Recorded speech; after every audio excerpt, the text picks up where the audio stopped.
Meus irmãos, a paz do Senhor, eu queria convidar os irmãos a nós abrirmos no livro de Apocalipse. O livro de Apocalipse, capítulo de número 1, o versículo de número 9 ao versículo de número 10.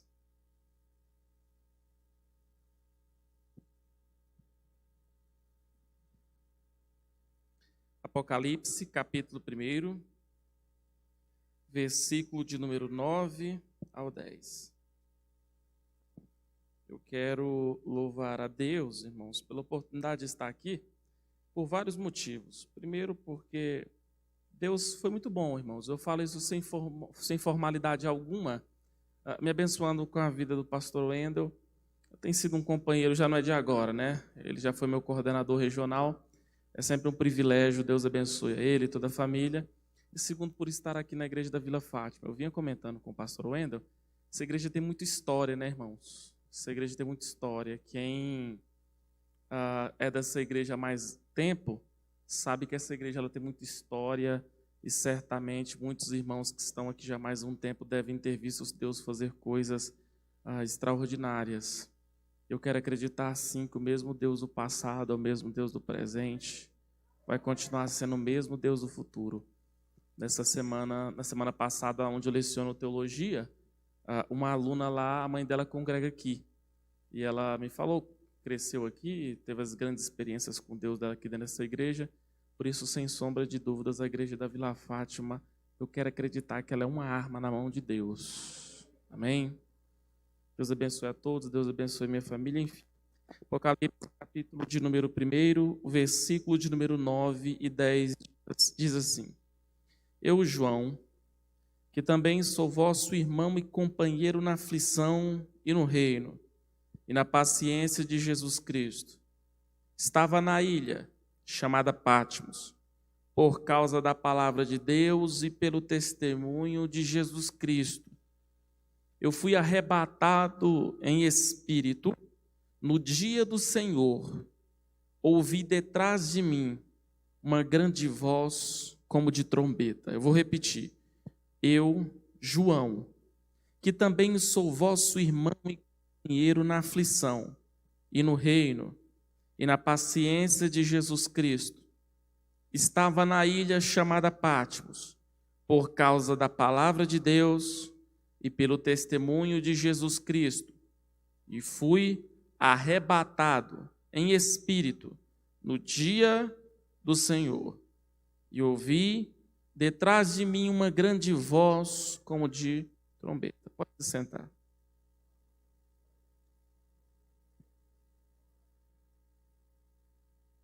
Irmãos, eu tenho a extrema convicção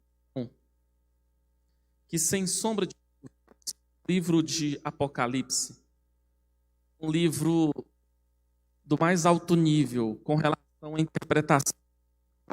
à interpretação. Eu falo isso porque é costume nosso fazer as seguintes declarações. O livro de Apocalipse é um livro pouco pregado. Talvez um dos motivos dentre os quais o livro de Apocalipse se torna um livro pouco pregado é pelo fato de ter uma difícil compreensão. O livro de Apocalipse é complexo, todavia, nós não podemos nos esquecermos que é o livro onde Deus decretou o fim. Porque se no livro de Gênesis Deus mostrou o começo, no livro de Apocalipse, Deus vai mostrar o final. No livro de Gênesis, se Deus mostrou a criação, no livro de Apocalipse, Deus vai mostrar a consumação. No livro de Gênesis,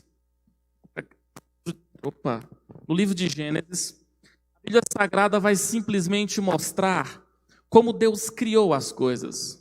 E no livro de Apocalipse, será o livro onde Deus vai finalizar a história da vida humana e ali ele vai resolver, galardoar aqueles que simplesmente foram obedientes às suas leis e vai resolver punir aqueles que foram desobedientes frente às principais doutrinas do Evangelho.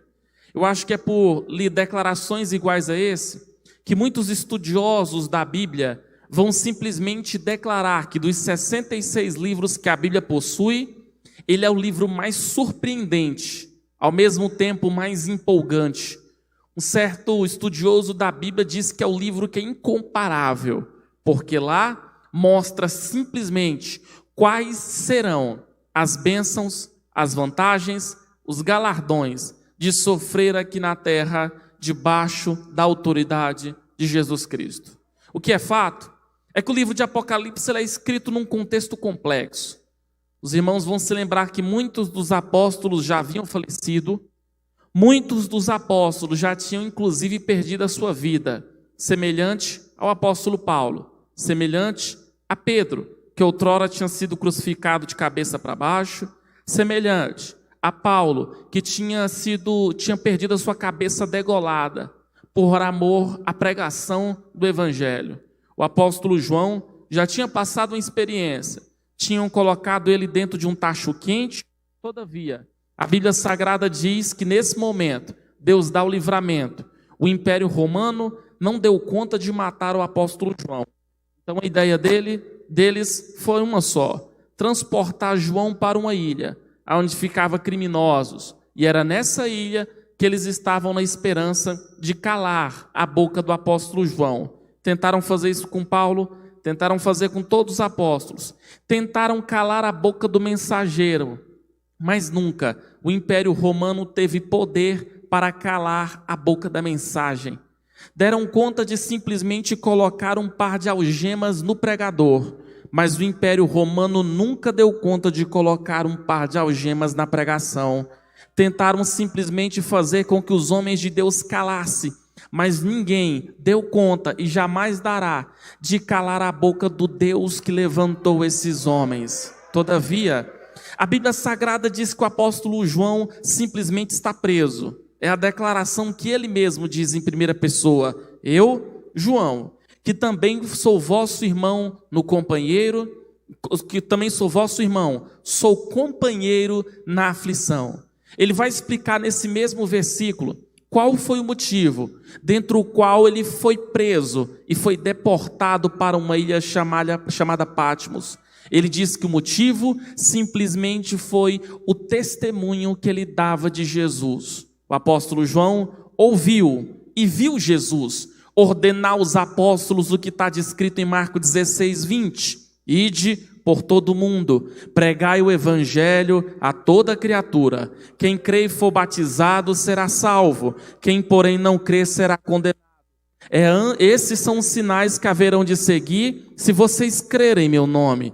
Em meu nome vocês irão falar novas línguas, em meu nome simplesmente vocês irão pegar em serpentes e escorpiões, e se alguma coisa mortífera vocês tomarem, fiquem tranquilos, eis que eu estarei convosco todos os dias até a consumação dos séculos. A Bíblia diz que João está preso, enquanto os homens fecharam as portas para o apóstolo João aqui na terra. Deus abriu a porta dos céus para o apóstolo e resolveu mostrar as coisas mais santas, mais gloriosas, e eu quero que Deus me dê graça aqui nessa noite, e que você se concentre, porque sem sombra de dúvidas, pode ser que eu não venha falar que Deus tem para você uma casa aqui na terra, mas não se esqueça que para aqueles que abraçaram o Evangelho, Deus tem uma mansão celestial esperando, aonde aqui nós podemos chorar, lá nós iremos simplesmente regozijarmos na presença do Deus que fez os céus e fez a terra. É aí que a Bíblia vai apresentar algumas lições. Primeira, ele foi preso por causa da pregação do Evangelho. E no verso 10, ele vai contar a doutrina da revelação. Ele vai dizer: e eu fui arrebatado em espírito no dia do Senhor, e ouvi de trás de mim uma grande voz como de trombeta.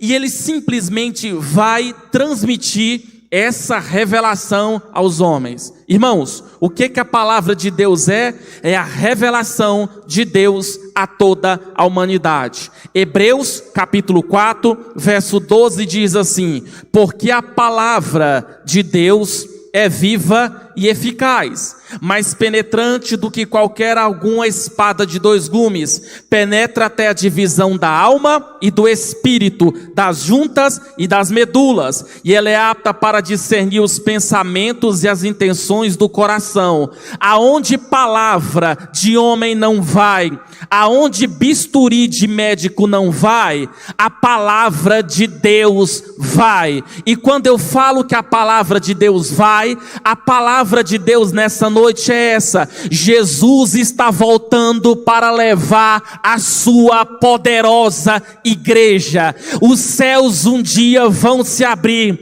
Deus vai enxugar dos nossos olhos toda lágrima, toda dor, e sem sombra de dúvidas, o livro de Apocalipse vai nos mostrar que o mundo irá acabar em tristeza para os ímpios, mas aqueles que foram lavados no sangue de Jesus, terá nova Jerusalém celestial como destino final para o louvor e para a glória de Deus.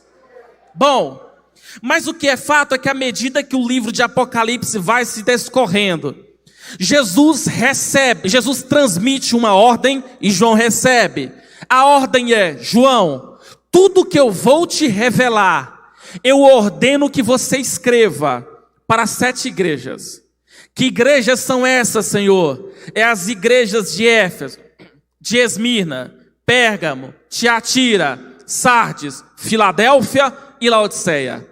Jesus ordena para que o apóstolo João simplesmente transmita a ordem para essas 7 igrejas. A pergunta que fica é: o que Jesus falou? Será que tudo que ele falou para uma é aquilo que ele repetiu para as outras 6? Será que Jesus é um líder como o Senhor da igreja, que tratou e trata todas as igrejas de uma forma igual? Será que o problema que acontecia em uma das igrejas era o mesmo problema que acontecia nas outras igrejas? O que é fato é que o apóstolo João começa a escrever esses documentos para essa igreja. Mas antes, o apóstolo João diz que se virou para ver quem falava com ele. E ele diz que quando virou para ver quem falava com ele, ele diz que viu 7 castiçais de ouro. E no meio desses 7 castiçais, semelhante ao filho do homem. Ele diz que esse homem tinha uma veste comprida, cingido pelo peito com um cinto de ouro. Ele diz que a sua cabeça e o seu cabelo eram brancos como a lã branca, como a neve. E os olhos dele não tinham uma estrutura ocular igual a nossa. Ele diz que dentro dos seus olhos queimava 2 chamas de fogo. Ele diz que ele tinha na sua boca e na sua destra 7 estrelas. E ele mesmo vai explicar que estrelas são essas. Ele diz que em uma das suas mãos ele possuía as 7 estrelas. Ele diz que em outra das suas mãos possuía as 7 igrejas. E é isso o que eu e você não podemos nos esquecer. Jesus tem o controle da história da sua igreja. Jesus tem o controle da história do corpo de líderes, pastores e obreiros. E é isso o que eu quero que você acredite de uma vez por todas nessa noite. A base dessa igreja, a coluna dessa igreja é Jesus de Nazaré da Galileia. E ele fez uma promessa, e a promessa é: essa é a minha igreja, e as portas do inferno não prevalecerão contra ela. No capítulo 2, o apóstolo João simplesmente começa o processo de escrita. E no capítulo 2, no verso 1, Jesus ordena: João, escreve ao anjo da igreja. Esse anjo era uma ordem ao líder da igreja. Escreve ao anjo da igreja de Éfeso. E ele vai começar dizendo: isto diz aquele que tem na sua destra as 7 estrelas, e que ele anda no meio dos 7 castiçais de ouro. A partir do capítulo 2, no verso de número 2, a Bíblia Sagrada vai dizer quais eram as mensagens de Cristo para a igreja de Éfeso. Mas eu vou encurtar para os irmãos. A igreja de Éfeso, ela é elogiada. Ela é elogiada por quê, Starley? Ela é elogiada porque simplesmente ela rejeitava o mal. Era uma igreja que não era adepta à injustiça. Pau que dava em Chico, dava em Francisco. Jesus elogia isso. Jesus elogia por a igreja de Éfeso ser uma igreja perseverante.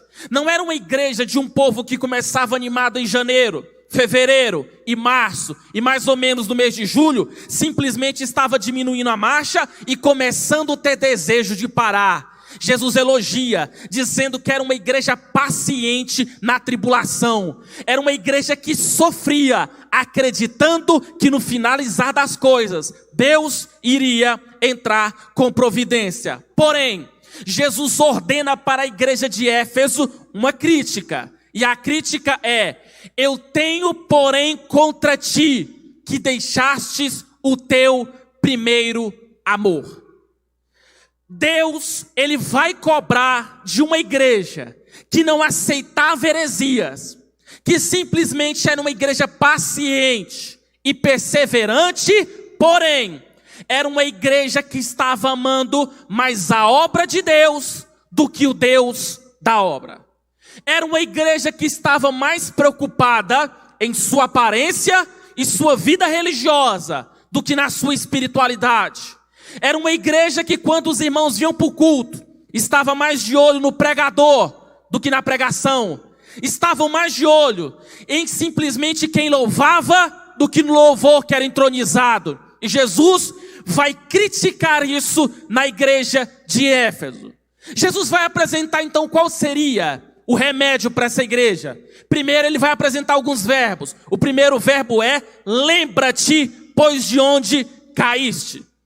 Lembra quando é que o fervor começou a ir embora? Irmãos, eu fico lembrando quem era o Starley quando era novo convertido. Eu era fascinado em ver e ouvir os pregadores que, em nota de rodapé, eu desfruto da amizade hoje de todos eles. Eu amava ver esses homens. Lembro-me de uma certa feita, o pastor Wendel conhece ele. Eu e meu amigo Santiago colocamos na televisão, uma televisão em cima de um monarque, e atravessamos a região noroeste todinha, eu com DVD na mão e ele com uma televisão colocada na garupa de uma bicicleta dele, para nós virmos um homem que Deus usa de uma forma extraordinária. E a pergunta que eu fico a me fazer é: será que o Starley de hoje é o mesmo Starley de antigamente? Será que as aflições, as lutas, os erros têm me mudado? Será que eu sou o mesmo? E na definição do Dr. Hernandes Dias Lopes, ele vai dizer que a igreja de Éfeso é semelhante a uma esposa que é fiel ao marido, porque não tem coragem de traí-lo, porém já não o ama mais. A pergunta é: és você o mesmo desde a época que Cristo te aceitou? Você ainda desfruta do mesmo fervor? Se porventura não for o mesmo, escute bem o que eu vou lhe dizer. Deus tem uma palavra para mim e para você aqui nessa noite. Você se lembra que você não congregava em uma igreja com essa estrutura igual vocês têm? Talvez o sistema de mídia nem na sua igreja existia. Sistema de som debilitado. Talvez os pregadores não eram de alto nível. Mas você virava à noite de joelho no chão. Lia a Bíblia até sem entender, mas naquela época você se lembra, você plantava os joelhos no chão, orava, e Deus se encurvava para ver seu coração quebrantado e contrito. Hoje, paramos de pregar, paramos de louvar, e focamos mais nos problemas dos homens, do que da glória de Deus. Porém, Deus não fala com quem está ausente, Deus fala com quem está presente. Deus tem uma palavra, que era a mesma palavra que ele tinha para a igreja de Éfeso, e Deus vai falar assim: olha, simplesmente quem tem ouvidos ouça. Ao que vencer o problema de esfriamento espiritual, eu vou dar o direito de comer da árvore da vida que está no meio do paraíso de Deus. Deus quer incendiar o seu coração, melhor dizendo, Ele vai voltar a incendiar seu coração de fogo. Você vai chegar no céu, crente em Jesus, animado, empolgado, sabendo que aqui nós temos problemas, temos defeito, temos dificuldades, mas nós não podemos nos esquecer: você não trabalha para o pastor Wendel, você não trabalha para o Ministério Fama, você trabalha para Jesus, que é Rei dos Reis e é Senhor dos Senhores.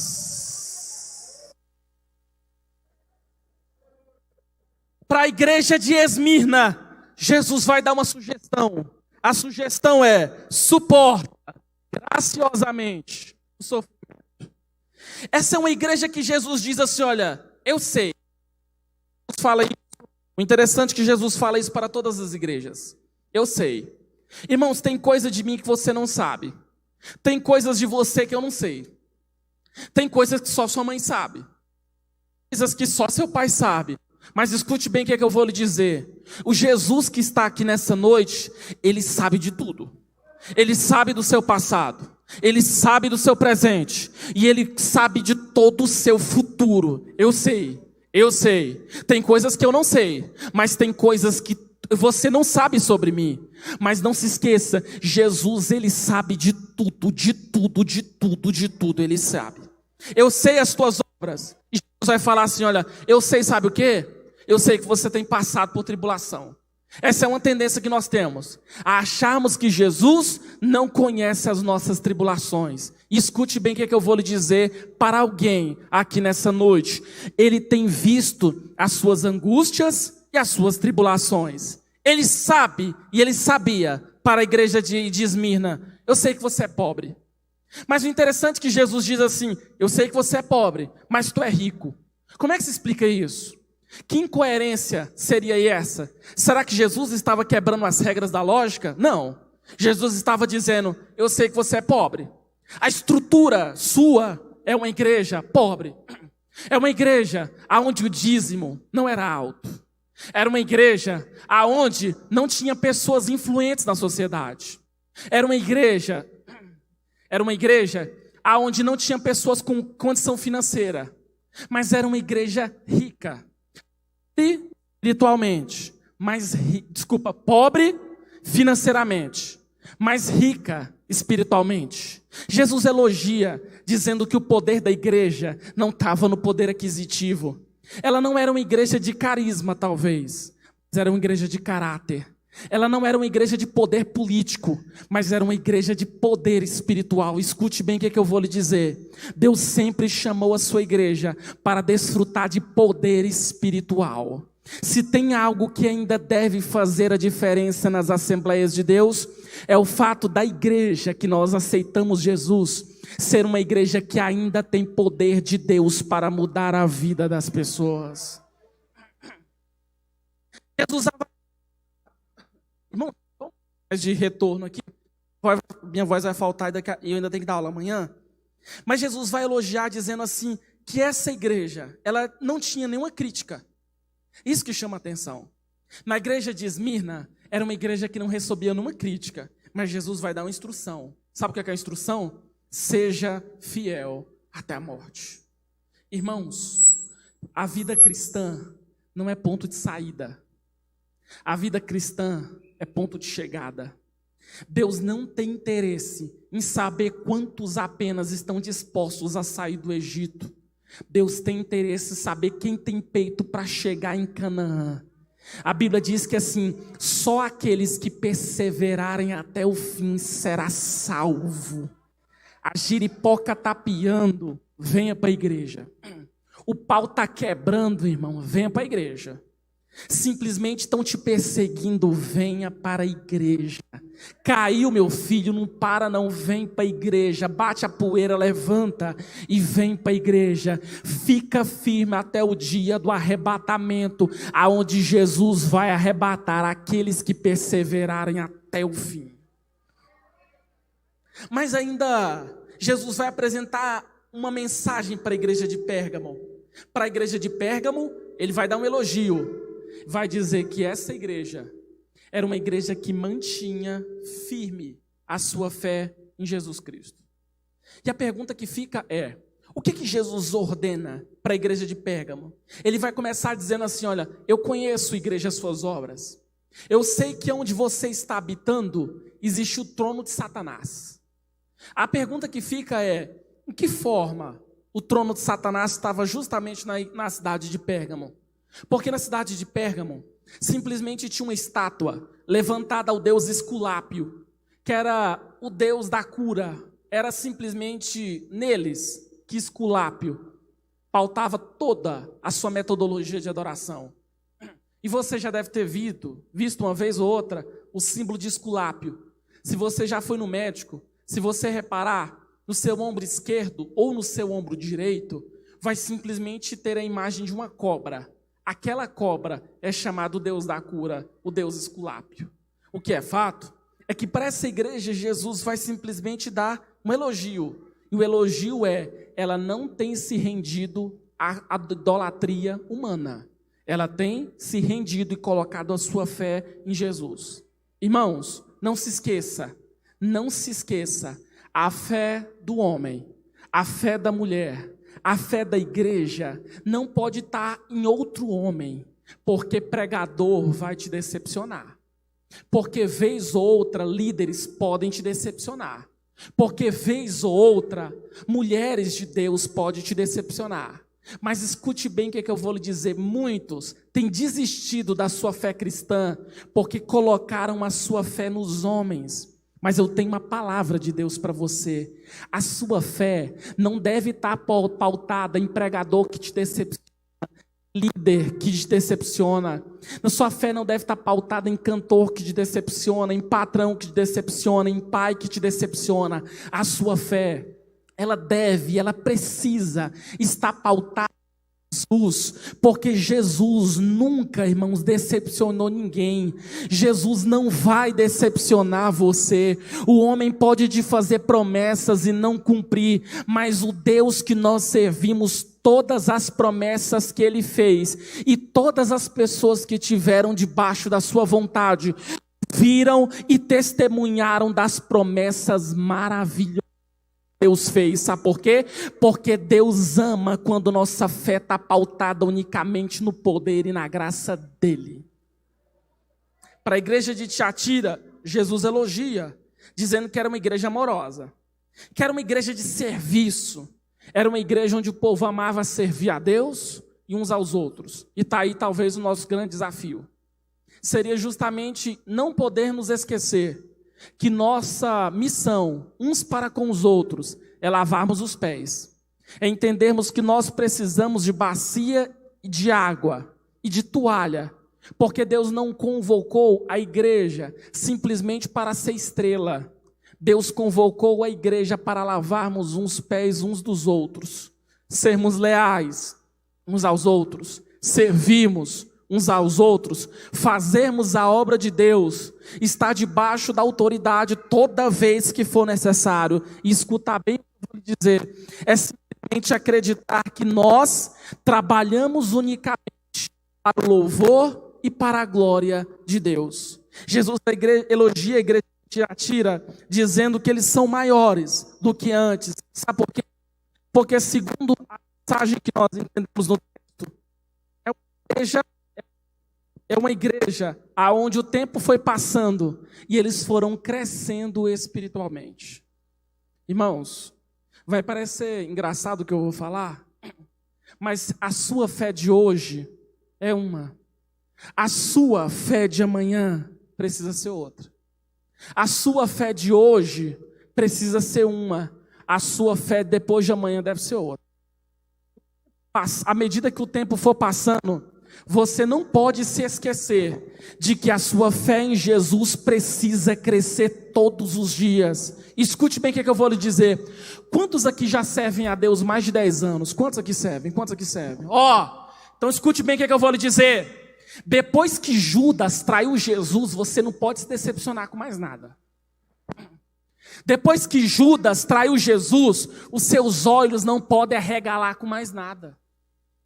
Irmãos, por que, Starley? Porque a Bíblia diz simplesmente que nós devemos pautar nossa fé em Jesus. E que nós devemos crescer todos os dias. Crescer em quê? Crescer em graça. Crescer em quê? Crescer em conhecimento. Crescer em poder. E se nós tivermos parado de crescer, nós precisamos voltar a crescer.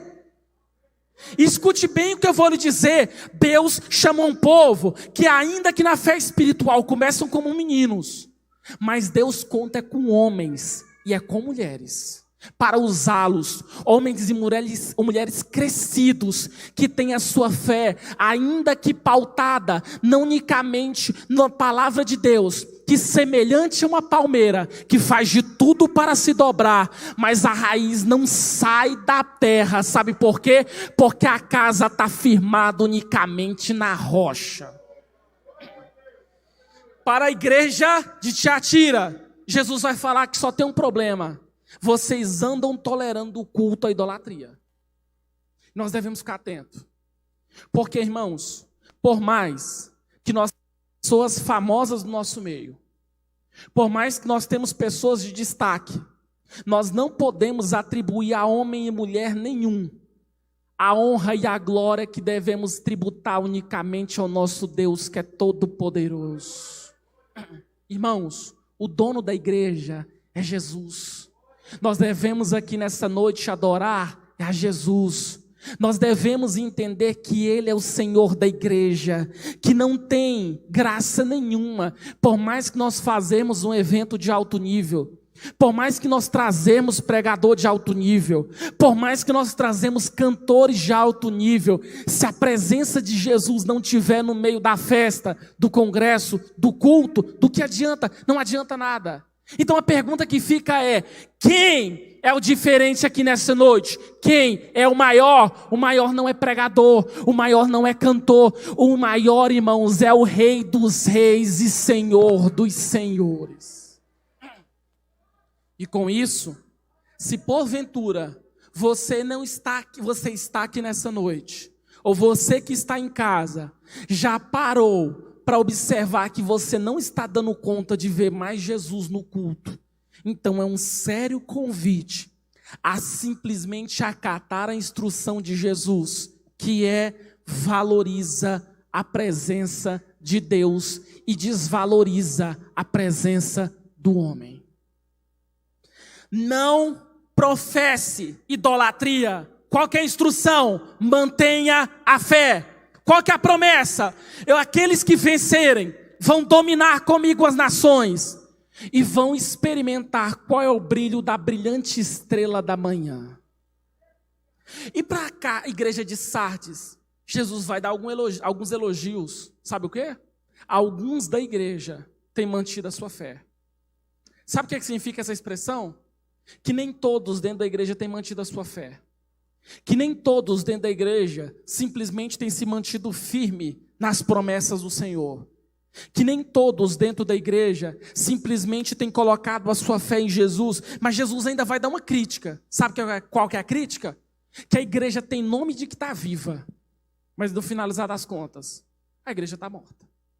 Era uma igreja onde o povo passasse na rua. Era uma igreja onde o povo passasse na rua. Era uma igreja que os cultos estavam acontecendo. A estrutura da igreja estava ótima, estava perfeita, mas para Deus era uma igreja que estava morta.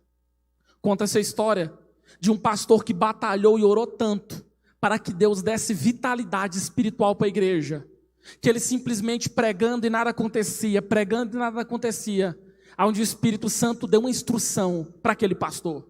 E a instrução é que ele passou justamente uma mensagem para o grupo de irmãos da igreja, dizendo que amanhã eles deveriam estar comparecidos lá, porque ia ter um velório na igreja. E todo mundo começou a se desesperar, querendo saber qual era o irmão que tinha falecido. O pastor colocou um caixão E quando colocou um caixão, as pessoas entravam, olhavam dentro do caixão e saíam chorando. E as pessoas que não tinham olhado lá dentro ficavam se perguntar: quem é? Quem é que está dentro do caixão? Quem é que está morto? E as pessoas começaram a perceber que à medida que elas olhavam para dentro do caixão, quem estava morto era simplesmente a própria pessoa que estava olhando, por um motivo bem clássico. Quem estava dentro do caixão era a própria pessoa, porque tinha um espelho refletindo a pessoa que estava olhando para aquele espelho. Isso é um sério convite, porque escute bem o que eu vou falar. Estar na presença da igreja não significa estarmos na presença de Deus. Estarmos sobre o púlpito não significa estarmos na presença de Deus.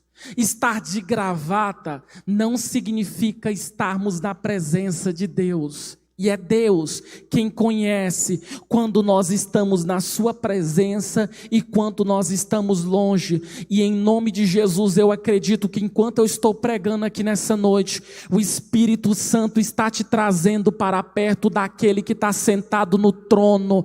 E no nome de Jesus, Deus vai começar a encurtar o espaço e a diferença que está entre você e Ele, que é o Todo-Poderoso de Israel. Jesus ainda vai dar uma instrução. Ele vai dizer assim: aqueles que fizerem isso, que conseguirem se levantarem da sua morte, eles vão ser honrados e eles vão ser vestidos de branco. Jesus vai dar uma ordem para a igreja de Filadélfia, e a ordem é: persevera na fé. Persevera na fé. Sabe o que é perseverar na fé? É a capacidade de começar e ir até o final. Irmãos, eu ainda contei isso num local onde eu estou fazendo exposição dos 22 capítulos de Apocalipse.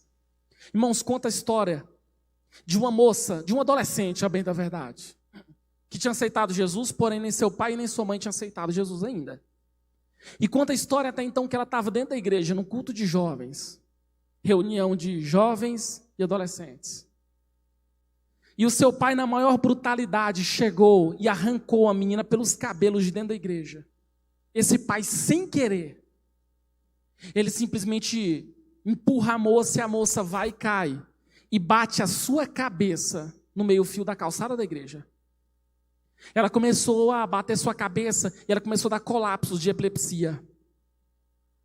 E ela começou a perder tanto sangue, o pai entrou em desespero, ligaram justamente para a viatura dos bombeiros.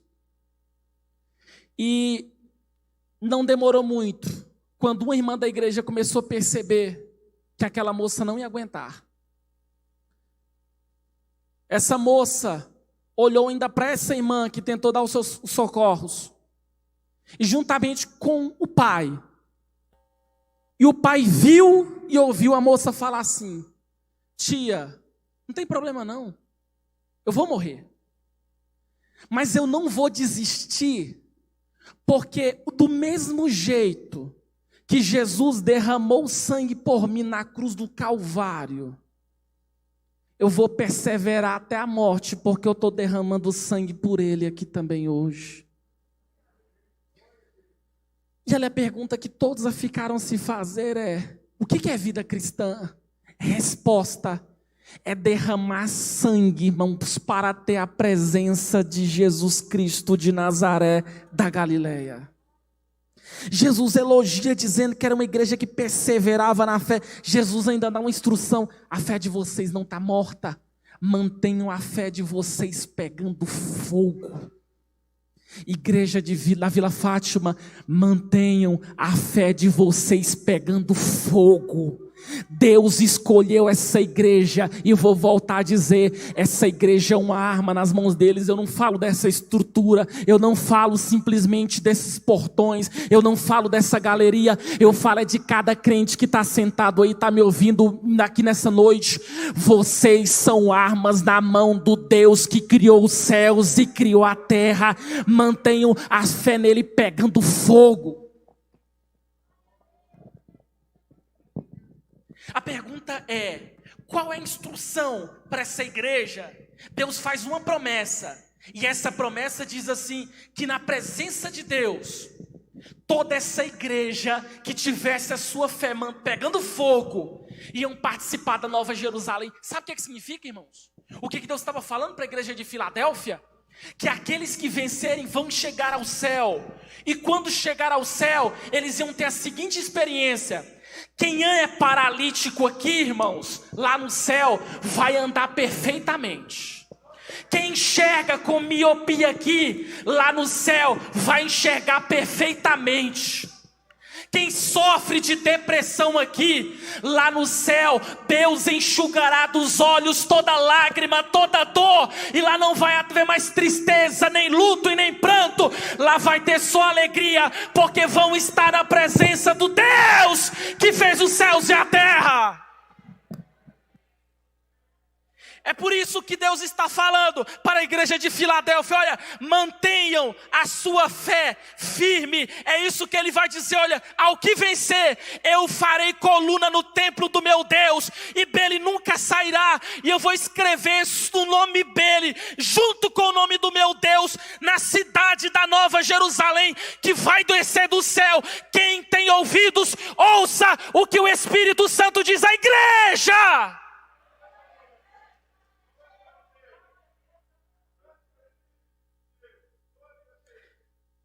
Igreja de Laodiceia, eu não tenho nenhum elogio.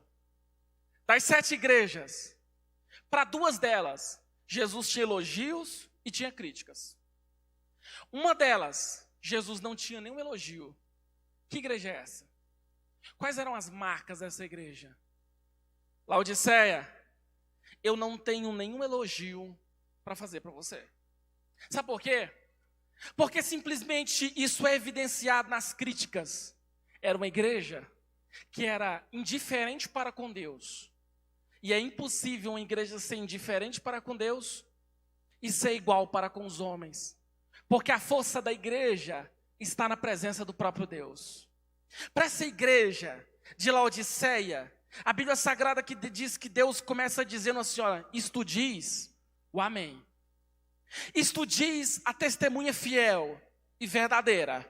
Quem está falando com vocês é o princípio da criação da vida. Sabe por que Deus estava falando isto diz o amém? Porque amém justamente é uma expressão que está acabando. Isto diz, não é aquele que começou. Isso diz é aquele que vai finalizar. A pergunta é: por que Deus decreta o início? E por que Deus decreta o meio? E por que Deus decreta o final? Porque Ele é eterno. A pergunta que fica nos anos fazer é: o que significa Deus ser eterno? Resposta: Deus não tem início, Deus não tem meio e não tem fim. A Bíblia apresenta 2 palavras gregas: cronos e kairos. Cronos é o relógio do homem. Cronos vem de cronômetro. Eu escolho a hora de começar, eu escolho a hora que eu dou um pause, e eu escolho a hora que vou acabar. Mas Deus não tem cronos. Deus não tem um relógio igual o seu. Ele é Senhor do tempo. Deus é Deus que escreveu a história do homem. É por isso que Ele está dizendo: quem está falando com vocês é aquele que vai acabar com toda a história da civilização humana. Deus vai apresentar uma outra credencial. Isto diz aquele que é a testemunha fiel e verdadeira. E Ele ainda vai dizer: quem está falando com vocês é o princípio de todas as coisas. Quem está falando com você foi aquele que criou todas as coisas. Deus está falando para a igreja de Laodiceia: olha, quem está falando com vocês é aquele que criou Adão e que criou Eva. Foi aquele que descortinou os céus e colou as estrelas. Quem está falando com vocês foi aquele que levantou o sol. Quem está falando com vocês foi aquele que levantou a lua. Quem tem falando com vocês é o braço mais poderoso que existe. Quem está falando com vocês é todo poderoso. Quem está falando com vocês é todo santo. Quem está falando com vocês não tem mancha alguma. Quem está falando com vocês é aquele que não decepciona vocês. Igreja da Vila Fátima, escute bem o que eu estou falando. A pregação da palavra nessa noite é: quem fala, quem renova vocês é aquele que tem o braço mais poderoso de todos os tempos. É aquele que criou os céus e criou a terra. É aquele que quando promete, Ele cumpre. É aquele que levanta o caído. É aquele que coloca luz no meio das trevas. Ele é o Todo-Poderoso.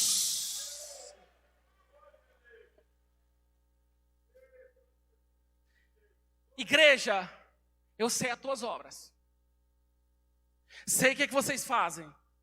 Sei o que você não é frio e você também não é quente. Pelo contrário, tomara que você fosse frio ou fosse quente.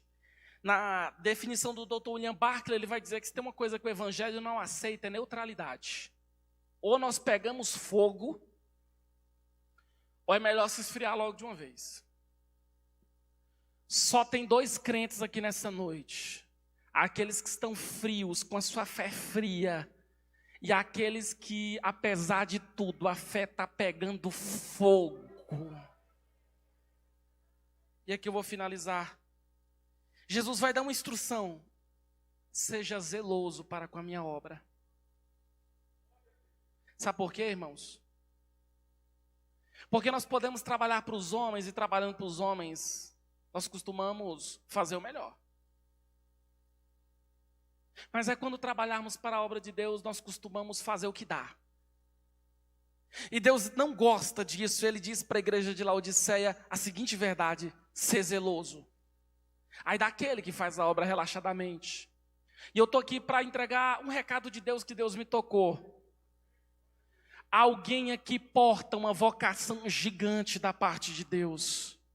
E alguém aqui antes de nascer foi escolhido bem no ventre da sua mãe, para que as suas cordas vocais sejam instrumentos poderosos a favor do reino de Deus. Mas escute bem o que eu vou te dizer. Não é com falta de zelo que você vai agradar o Deus que te escolheu ainda da barriga da sua mãe. Deus está cobrando zelo com a sua obra. Então é por isso que Deus ordena: arrependa-te e seja zeloso. Seja zeloso. E Deus vai fazer uma promessa: que para aqueles que chegarem lá, eu vou dar o privilégio de estar perante o trono, dentro o qual Deus está sentado. Que trono é esse, Starley? É o trono de Apocalipse 4.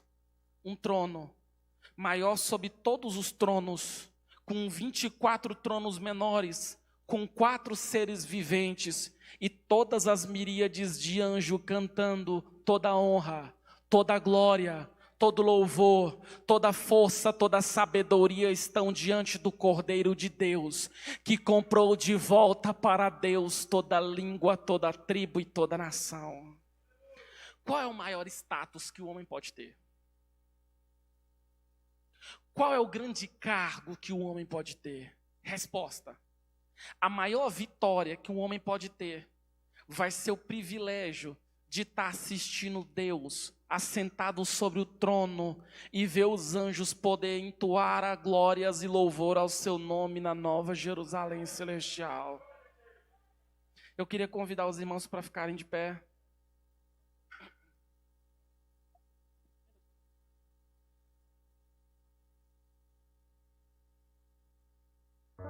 Quem tem ouvidos, ouça o que o Espírito diz às igrejas. Eu quero orar com os irmãos. E eu quero dizer para você: erga sua cabeça. Erga a sua fé.